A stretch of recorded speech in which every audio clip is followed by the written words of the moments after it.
My name is Emily Miller. I've been remarried for 5 years and live in a family of 4, including my mother-in-law and my husband's child from a previous marriage. My husband, John, has a 14-year-old daughter, Sarah, from his previous marriage. She's in her second year of middle school and seems to be at a difficult age. She doesn't seem to think too highly of me. My mother-in-law dislikes me because Sarah does. I knew it would be tough to be accepted by a stepchild in a remarriage, but I never expected it to be this hard. However, I believe my husband is on my side. I think. John claims to be a novelist and tries to gain recognition by posting his work online. I thought he might be getting offers from publishers, but all he gets are a few ghostwriting jobs. Basically, he's just waiting for someone to buy his stories that he uploads online, not really making it big. Before we remarried, I had no idea about his situation and was made to read his numerous online stories, thinking they were the real deal. I'm a writer, you know. He would say this with a serious face, drinking and showing off his knowledge. Believing in his charm, thinking there's no one as wonderful as him, I decided to remarry. But after getting married, I realized that John is the type of person who lives off others while dreaming big. He brags about being a famous writer. Yet he can't manage money at all. I'm a writer, so I don't worry about money. If I did, I couldn't write good stories. I'll leave the details to you. Those were the first words he said to me after our marriage, and I misunderstood them as trust. John seems to believe that he's getting royalties in his bank account.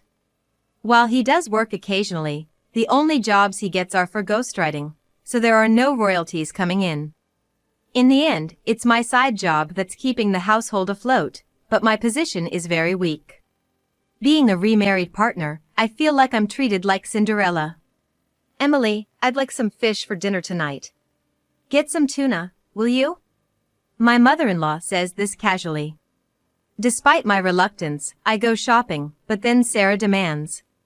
Get me a hamburger. Wait, dinner's almost ready? So what? I want a hamburger. Go get it. Can't you get that little thing for her? She's just a kid who wants a hamburger, for crying out loud. It's not about being stingy, they just don't understand that dinner is almost ready. Who do you think you are? And give me $100.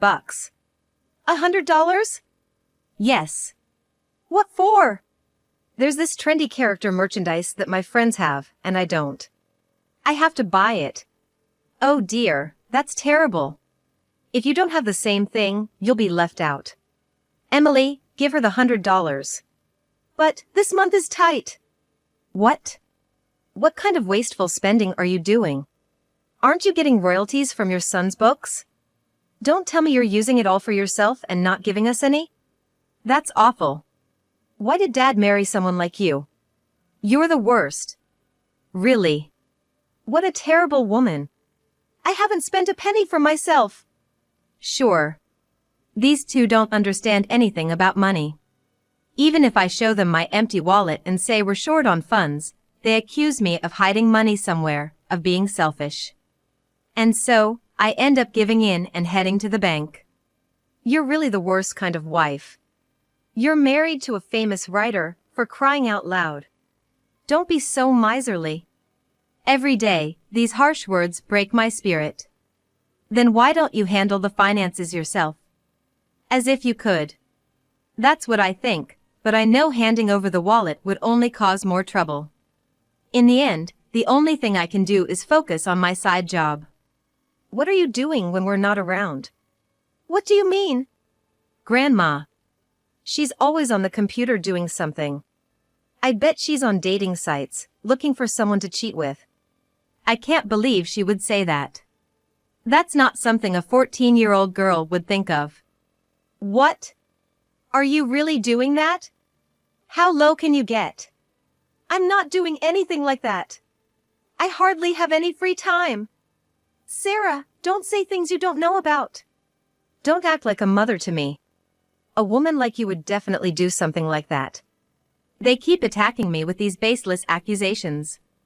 I wish they would stop. I was exhausted and thinking that this marriage was a mistake. When I had to go back to my parents' house for something. When I returned, the house was empty. Most of the furniture was gone, only my personal belongings were left. Confused about what was happening, I got a call from my mother-in-law. "Everything's gone from the house. We've moved to a high-rise condo." "A high-rise condo?" "If you want in, you'll have to apologize." I could hear John and Sarah laughing in the background. Thinking how foolish this all was, I politely declined. "No way! You three enjoy yourselves." "Oh, how noble of you." Then I heard my daughter's voice, as if she was on speakerphone. "You finally realized you're not wanted, huh? We never needed you from the start. Dad's right to divorce someone like you." "Yeah, that's right. I didn't realize you hated me so much. Sorry about that." Was John in on this too? Or rather, was he just blindly following what his daughter and mother were telling him? "Are you saying you want a divorce?" "Yeah, that's right. I heard you've been using all my royalties for yourself. I can't forgive that. I've been writing hard for the family. I never thought you could do something so dirty." "Are you serious?" "Of course. I heard everything from Mom and Sarah." "What did they tell you exactly?" "They said you won't buy Sarah what she wants, you won't even let her eat what she wants to eat. You're doing the same to Mom, and on top of that, you're looking for someone to cheat with." "That's shocking. Why would you think I'm looking for someone to cheat with? When would I even have time to cheat? I hardly ever go out." "You went out today, didn't you?" "Yeah, I went out, but I wouldn't go cheating wearing jeans and a worn-out t-shirt. If I had time to cheat, I'd do something else. I don't know what you think, but the fact is, Sarah and Mom hate you. I can't see you as a wife when the family hates you." "I see. But how did you manage to rent a high-rise condo?" "We don't have that kind of money. I borrowed from a payday lender for now." "What? You're kidding." "Why are you so surprised?" "You've been managing my bank account, so I had no choice. Once the divorce is final, give me back my bank book. After all, the royalties come into that account. Oh, and I won't pay you any alimony, by the way." "Alimony?" "Yeah. Just because you're married to a famous writer, don't even think about asking for alimony. If you do, I'll sue you for cheating." "You can't sue me for alimony. I haven't cheated." "So, what should I do with the divorce papers?" "I left the divorce papers on top of your computer." When I went to my room, sure enough, there were the divorce papers on my computer, with John's signature on them. The divorce papers didn't make me feel sad or anything. Instead, they seemed to mock me. "Just sign it and file it, and that'll be the end of it. After that, you and I are strangers, as are my mother and Sarah. No matter how poor I get, don't come begging me for money. Don't worry. I'll send you the bank book, so just give me your address. You're not planning to barge in, are you? Like, breaking in while we're not home? Is your high-rise condo so poorly secured that I could do that?" "Don't worry, Grandma. We have security here. If someone crazy like her shows up, they'll be caught right away." "Yeah, right. Fine, I'll email you the address." And that's how I finally broke ties with my husband. No more Cinderella life for me. I moved out of my current house and rented a spacious apartment for myself. I decided to spend my time and money on myself from now on. 2 months have passed since then. I was enjoying my freedom and daily life when I received a call from my ex-husband, John. "Wow, long time no see. How's life in the high-rise?" "Ah, it's great." "So, why the sudden call?" "The real estate agent told me the rent couldn't be withdrawn." "You haven't been withdrawing money from my account, have you?" "I sent the bank book to you." "You got it, right?" "Yeah, I got it." "Then there's no way I could withdraw anything. Besides, there's no money to withdraw anyway." "Strange, then why can't the rent be withdrawn? Did you check the account balance?" "Huh?" John said, "Hold on a second," and seemed to move somewhere, probably pulling out the bank book. "Hey! Why is the balance only $120.76? You must have been using it, right?" I should have received royalties last month. How could I use it? Why don't you check the last transaction date on that bank book? Huh? $600 7 months ago? Why so little? I remember when you got that job. The editor originally wanted another ghostwriter, but he got sick suddenly, and they asked if anyone else was available. You volunteered, but the editor wanted someone else, and you ended up writing it for a bargain because they had no money. You were just used, you know. That's ridiculous. Forgot about it? Well, you didn't seem to care about the payment anyway. No wonder you forgot. Typically, ghostwriting pays much higher. The average is around $16,000, but John's lack of fame and skill made editors reluctant to hire him. That's why he barely got any jobs. He was the last resort. So even this amount was a blessing for him. What about the royalties? I should be getting them every month. You never received any royalties. That's ridiculous. Ghostwriters rarely get royalties, especially not someone like you. What do you mean, someone like me? Oh, sorry. Anyway, that's the reality. Can you even pay the rent for your high-rise? But we're divorced now, so it's none of my business. This is weird. It's definitely weird. What's weird? My books are selling. Are you dreaming? I've never heard of your books selling. You upload free ebooks, but does that even make money? If it does, how much? How many people are buying them? Have you checked that? Well, I'd seen John's page before, and there were only traces of 4 or 5 books being bought. Probably by his acquaintances. I don't know if they sold after that, but even if they did, it couldn't be more than 10 copies. Wait! Let me check! While John was checking and I was waiting, I also looked at his work, and the reviews were awful. Terrible. So boring. Give me my money back. It seems there are indeed people who are buying his work, after all. But, surprisingly, there were also comments like, "This gave me courage." Curious, I read them, and it turned out they found courage because his writing was so bad, it made them feel better about their own work. I almost wanted to applaud. I could hear noise and commotion on the other end of the phone. His mother and daughter were also in a frenzy.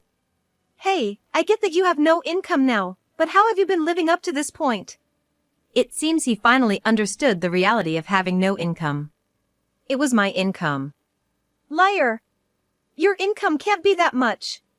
True, my income from my day job in administration was around $1,800 a month. It would vanish on rent, utility bills, tuition, and allowances for my husband John, his mother, and his daughter Sarah. Realizing this wasn't enough to live on, I, who always loved writing, started working as a freelance writer. And it was a hit. I began receiving job offers one after another. That's how I managed to cover our living expenses.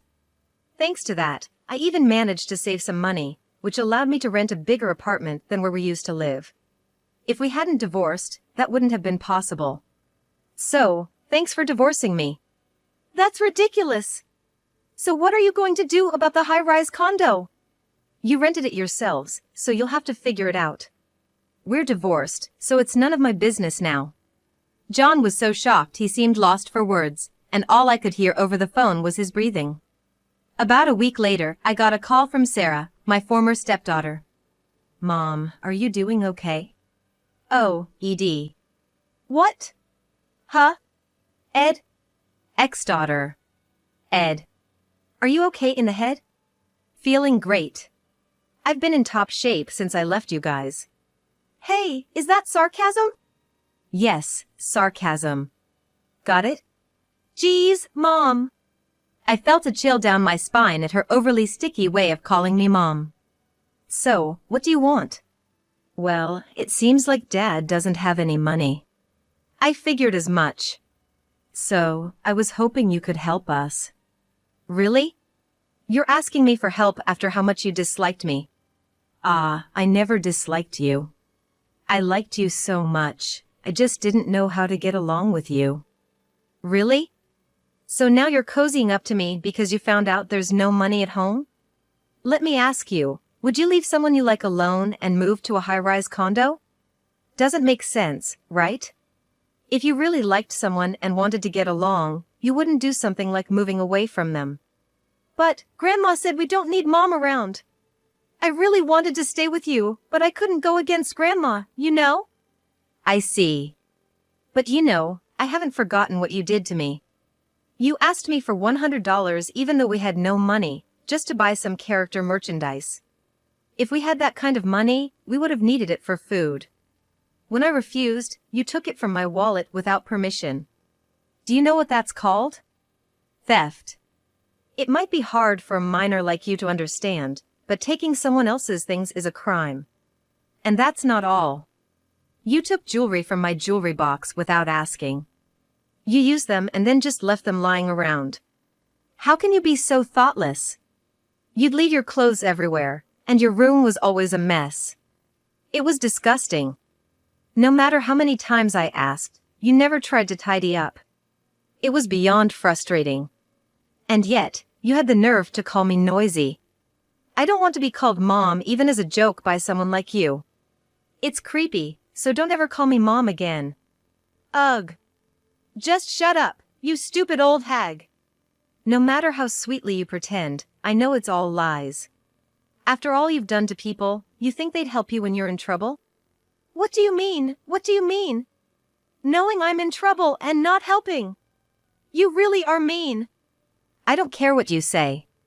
It doesn't bother me at all. Besides, moving to the high-rise apartment was a decision made by your family, right? It's none of my business. You chose this, so you should deal with it yourselves. I've become the stranger you all wanted me to be. If you have complaints, talk to your dad and Grandma. Ah. I can't believe it. I was being nice to you, and this is how you treat me. I shouldn't have been nice in the first place. You think that was being nice? You were just trying to deceive me and failed. Sorry, but don't underestimate adults. Back when we lived together, Sarah used to call me an old hag. Now she's calling me Mom, so something must be up. It seems the whole family is trying to trap me and take my money. They must have thought they could manipulate me using the child. But after everything that's happened, it's not going to work that easily. Yet, the three of them can't give up their high-rise lifestyle and are struggling without moving out. They're stuck in a cycle of borrowing more from payday lenders, even though they haven't repaid the debt from renting the high-rise. It's clear where this is heading, but they seem to think everything will work out somehow. However, there's a limit. When they couldn't make the monthly payments and received a court notice demanding full repayment, John, realizing the seriousness, found out where I live and came to my apartment directly. Emily! No, Miss Emily, Your Highness! Please, I'm begging you, help us! How did you find out where I live? I looked it up. Ah, scary. I thought you had lost the use of your legs with all the trouble you've put on me. Don't be so mean. Mean? I'm just being honest. Please, I'm begging you, lend me some money. You're still living in the high-rise? Yeah, we haven't considered moving out. Really? How are you managing to live with no money? We borrowed a lump sum from a payday lender. Are you an idiot? You know how high the interest rates are there. You can't even repay it, so why borrow? You haven't even paid back the money for renting the high-rise, right? Yeah, haven't paid it back. Why are you so proud of that? Just leave the high-rise already. As a struggling writer, you should live in a cheaper apartment. How can I do that? Huh? A top writer like me living in a cheap apartment? I'd be laughed at by the publishing houses. Don't worry, you're already being laughed at. That's not true. Face reality. Ghostwriters get paid an average of $16,000 per job, and you're taking them for $600. Can't you see how little they respect you? You're not even considered seriously. That's not true. I just gave in because the editor was in trouble. You're still saying that. Soon, I'll write something only I can write, something big. Say that after you win an award. Right now, you're not even close to honorable mention. Ah. Awards aren't everything. Sure, but if you won a big one, it would turn everything upside down. It's not like that. I have my own Hearts Award. Your Hearts Award, what's that? It's an award in my heart. How utterly foolish. So, you mean nobody else recognizes your work? It's not even worth discussing. Just go home. Don't say that, I'm really in trouble. Recently, Sarah's been throwing tantrums, wanting this and that. Well, of course. You can't afford to buy her anything. She says she can't relate to her friends because of that. There are ways to socialize without things, especially at her age. No, it's sad. I want to buy her things too. Oh, and now she's saying she won't go to school anymore. Why jump to that? She says school is boring because she can't relate to her friends. She's just like you, saying such foolish things. It's your fault for not teaching her properly. There are other ways to handle things, especially for a middle schooler. Please, she's been acting out recently, even punching holes in the walls. Oh, so the high-rise is poorly built? Why don't you write a novel about it? Remember the novel Jenga that became popular? There are people suffering from domestic violence, so if you write a true story, it might be a hit. I already wrote one. It only made things worse. How so? I wrote it and posted it online, and everyone realized it was about Sarah.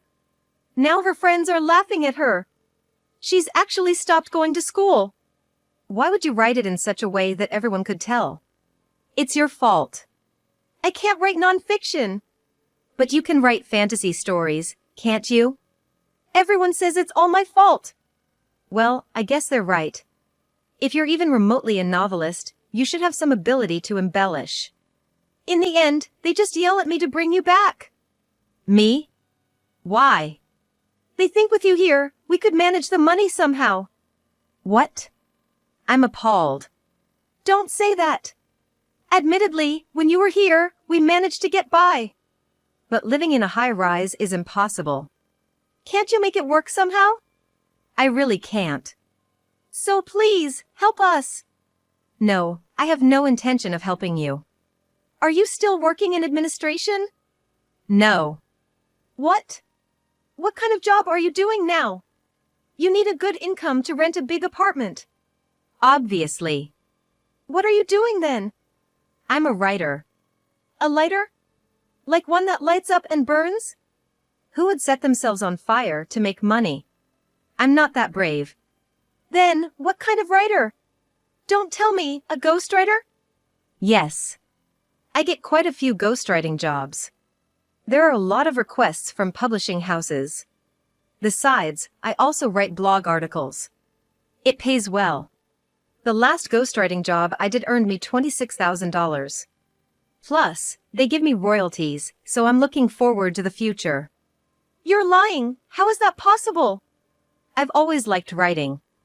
I never thought I could make money off it. Living with you, I had no choice but to try, and it worked out. Now I can make a living as a full-time writer. Then help us out. No. Fine. Let's remarry then. With whom? With me, obviously. You suspect me of cheating when I haven't, and you still think I'd remarry you? I don't care if you cheat. If we can live in the high-rise, I'll endure anything. You don't have to endure anything. I have no plans to remarry you. Don't say that. I don't want anything to do with you.